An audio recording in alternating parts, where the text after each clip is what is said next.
تم کسی انسان کو پانے کے لیے اپنی ساری تدبیریں لگا دیتے ہو، اس کو دعاؤں میں مانگتے ہو، تسبیحات پڑھتے ہو، ہزاروں وظیفے کرتے ہیں، مگر پھر بھی وہ تمہیں حاصل نہیں ہوتا۔ آخر کیوں؟ اور پھر تمہاری روحوں میں ہزار قسم کی غلط باتیں ابھرنے لگتی ہیں۔ تم خود کو اور تقدیر کو برا بھلا کہنے لگتے ہو، اور پھر اپنا سارا چین و سکون ایک انسان کے پیچھے گوا بیٹھتے ہو۔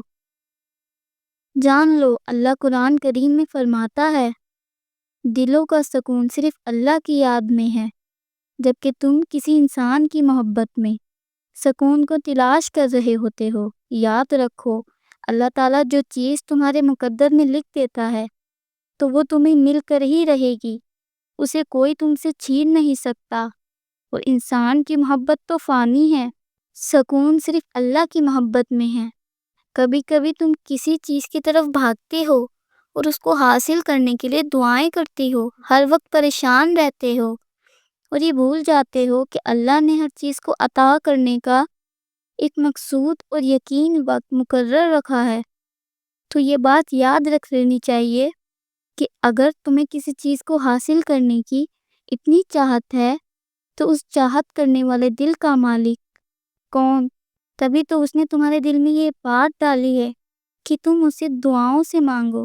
اگر تمہارا دل نہ چاہتے ہوئے بھی بار بار اس کی طرف رجوع کر رہا ہے تو یہ بھی اس بات کی نشانی ہے کہ شاید اللہ تمہیں اس سے ملوانا چاہتا ہو، مگر وہ تمہارے صبر کو آزما رہا ہو۔ یہ کب تک تم اس کا انتظار کرتے ہو؟ تم کو آزما رہا ہو کہ تمہاری طرف سچی ہے یا جھوٹی۔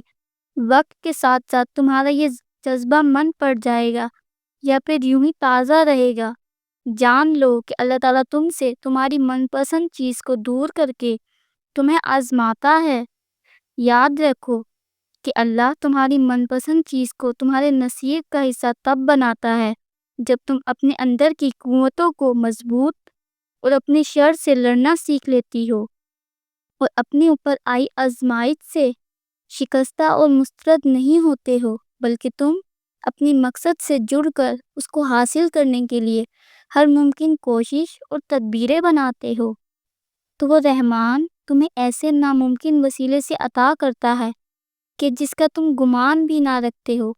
اللہ قرآن کریم میں فرماتا ہے، اے میرے بندے، بے شک تمہارے رب کی نظر سے کچھ بھی غائب نہیں، وہ تمہارے ساتھ ہے، اور ان قریب وہ تمہیں بہترین راہ دکھائے گا۔ اگر چاہتے ہو کہ اللہ تمہاری من پسند چیز تمہیں جلد عطا کر دے تو یاد رکھو، حزن و ملال سے کھوئی ہوئی چیز کبھی واپس نہیں لوٹتی، اور خوف سے تمہارا مستقبل نہیں بنتا، بلکہ تمہارا ایک اچھا دل اور بہترین صبر کامیابی کے بازو ہیں، جس پر پورا اترنے کے بعد تو ہی وہ ہر چیز عطا کرتا ہے جس کی تم چاہت رکھتے ہو۔ اور جان لو، اگر کوئی چیز تم سے لے لی جاتی ہے تو اس بہترین نعم و بدل تمہیں وقت کے ساتھ عطا کیا جاتا ہے جس کا اندازہ تمہیں نہیں ہوتا۔ اس چیز کو پا لینے کے بعد تم اس کا اندازہ کر پاتے ہو کہ میرے مقدر میں تو یہ چیز لکھی ہوئی تھی، لیکن میں کہیں اور بھٹک رہا تھا۔ یاد رکھو، دعاؤں سے فوراً معزز نہیں ہو جاتے۔ دعائیں آہستہ آہستہ تمہارے لیے اسباب بناتی ہیں اور پھر کہیں اس مقام تک لے جاتی ہیں یہاں کسی کمی کی گنجائش ہو ہی نہیں رہتی، جہاں تمہارے یقین کے سامنے تمہارا نصیب بھی گھٹنے ٹیک دیتا ہے اور اللہ کن فرما دیتا ہے، انہی من پسند سے ملوا دیتا ہے۔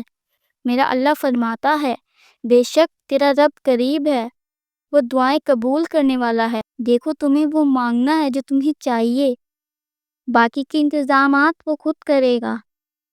غیب سے، عرش سے، فرش سے یہ ہو جانے اور اس کی قدرتیں جانے، دعاؤں سے مقدر بدلنے کا وعدہ خود رب العزت نے کیا ہے۔ نہ دیر سے ملتا ہے نہ جلدی، وقت اللہ پاک کی رضا کے مطابق ملتا ہے اور پھر بے شمار ملتا ہے۔ جب تم اللہ کی رضا میں راضی ہو جاتے ہو، بس تھوڑا سا انتظار باقی ہے تمہاری چاہت کو اللہ کی چاہت بنانے کے لیے، تھوڑی اور اطاعت باقی ہے۔ جس آزمائش کے لیے اللہ نے چنا ہے تمہیں، اس کا بھی انعام باقی ہے۔ دعا مانگتے رہو، ٹھیک ہو جائے گا سب، کیونکہ اب یہ مشکل کے ساتھ آسانی باقی ہے۔ جانتے ہو جو محبت تمہیں دعاؤں میں مانگی ہے وہ تمہیں مل جائے گی۔ تمہارا من پسند تمہارے نصیب میں لکھ دیا جائے گا۔ اللہ نے تمہاری دعاؤں کا حصہ جسے بنایا ہے تو وہ تمہارے مقدر سے بھی اسے جوڑ دے گا انشاءاللہ۔ پیارے ویورز، اگر آپ کو میری ویڈیو پسند آئی ہے تو ویڈیو کو لائک کریں، شیئر کریں اور چینل کو سبسکرائب کریں۔ جزاک اللہ۔